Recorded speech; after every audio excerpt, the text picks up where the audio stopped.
The theme of our program is collaboration and commitment. I mean, look at what we can do. We are stronger together, right? The need for affordable housing is overwhelming. Over 4,668 people applied to live here. Think about that for a minute. We have 93 and over 4,000 people applied to live here. You know, church's greatest hope is always to serve the community in which they are located. Sometimes it's opening our buildings so the community partners have space to gather and to meet. And in some places, it is the land on which we steward for God's work in the world. That is the legacy of the congregation and the buildings that stood in this property that has now given way to a new purpose. It's literally the foundation on which a new future is emerging. When you're here today, you just really feel what it means to be thinking about building in a way that is healthy, resilient, future-focused, people-centered. So thinking about where the schools are, where the jobs are, how they're going to get there, how they're going to move around in a way that is going to be active and promote health and promote resilience in the community.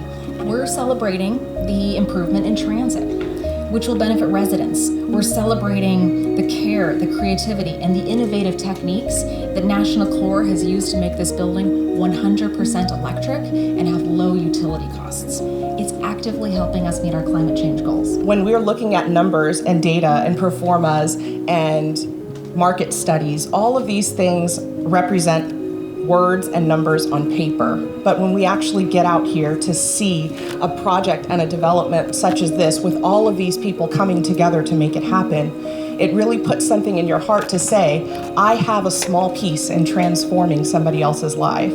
We are very excited to support 16 of these units for people who are coming out of homelessness, who have a struggle with a mental illness. There is no single one answer for why a person becomes unhoused. There's a lot of complexities there. Therefore, our solution has to embrace all of those complexities. And as you stated, we have to all come together as a village to figure out how we solve this. Seriously, guys, just look around. I mean, this place is spectacular. We cannot say, from Mercy House, we cannot say enough good things about our partner at National Core. Look at what you guys have done. And to our friends at the United Methodist Church, Doug, your guys' graciousness, your guys' welcoming spirit, you guys have created a place of beauty and grace that is really unmatched.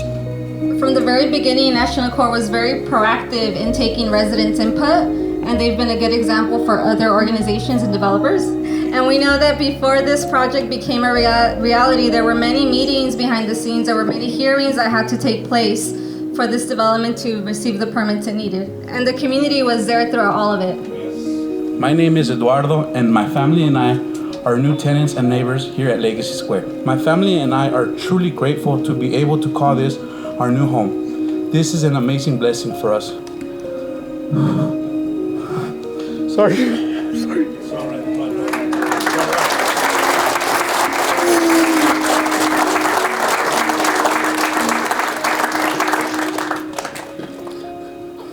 I was just 17 years old, getting into trouble, not doing anything good with my life.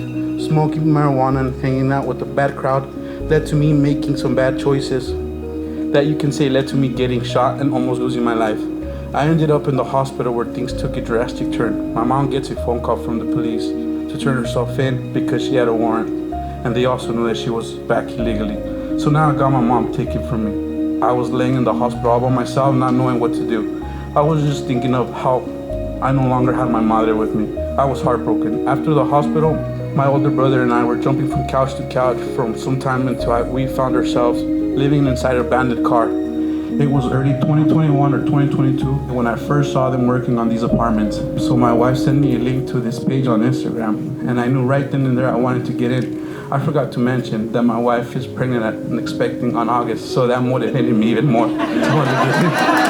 So I went onto their page and applied. That was back in February. I would drive past apartments every day and see people already moving in. That made me worry. I was working like a normal day, early morning in late May, when I get a call from Lisa telling me I'm on speaker with Dina and Sandra, that they were calling me to let me know that I was approved. Oh my God, I couldn't hold back my tears of happiness and joy. All these mixed emotions. I was crying like a baby, but Man, I gotta say, it was the best feeling ever. Why? Because I knew I was gonna have a new place for my family to live, more comfortable and better, and especially now that my baby girl is around the corner. I just wanna say thank you to all who made this possible for us. We are truly grateful. Thank you for your time, and again, welcome to Legacy Square Forever Home.